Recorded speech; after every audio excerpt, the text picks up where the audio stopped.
किसान और शहर की लड़की की प्रेम कहानी। एक बार की बात है। एक छोटे से गांव में रमेश नाम का एक किसान रहता था। रमेश मेहनती और ईमानदार था और उसका दिल बड़ा था। वह हर दिन अपने खेतों में काम करता और अपनी फसल के लिए पूरी मेहनत करता। उसकी जिंदगी में सादगी और शांति थी, लेकिन कहीं ना कहीं उसे अपने जीवन में एक साथी की कमी महसूस होती थी।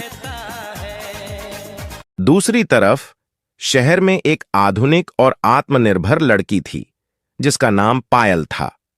पायल एक बड़ी कंपनी में काम करती थी और अपने सपनों को पूरा करने के लिए हमेशा मेहनत करती रहती थी। पायल का जीवन तेजी से चलता था, लेकिन उसे भी किसी ऐसे व्यक्ति की तलाश थी जो उसे सच सके।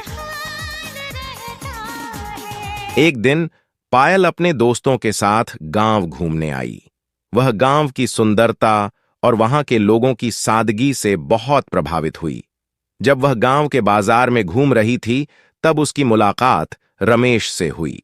रमेश की सादगी और उसके मेहनती स्वभाव ने पायल को बहुत प्रभावित किया। धीरे धीरे पायल और रमेश की मुलाकातें बढ़ने लगीं। दोनों ने एक दूसरे को बेहतर तरीके से जानना शुरू किया। पायल ने रमेश के साथ खेतों में काम करना सीखा और रमेश ने पायल को गांव की जीवन शैली से परिचित कराया। दोनों ने महसूस किया कि उनकी सोच और जीवन शैली भले ही अलग हो, लेकिन उनके दिल एक दूसरे के लिए बने हैं। रमेश ने पायल के शहर के जीवन को समझने की कोशिश की और पायल ने गांव की सादगी को अपनाया। उनका प्यार बढ़ता गया और उन्होंने एक दूसरे के साथ रहने का फैसला किया। पायल ने रमेश के गांव में रहने का फैसला किया और रमेश ने भी पायल के सपनों को पूरा करने में उसका साथ देने का वादा किया। कुछ महीनों बाद गांव में दोनों की शादी हुई। शादी में पूरे गांव ने धूमधाम से हिस्सा लिया और शहर से भी पायल के दोस्त और परिवार शामिल हुए। पायल और रमेश ने एक दूसरे के प्यार और समझदारी के साथ अपनी नई जिंदगी की शुरुआत की।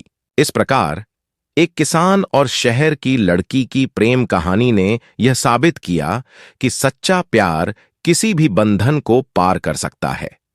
जीवन की सादगी और आधुनिकता का संगम ही उनकी खुशहाल जीवन का राज था।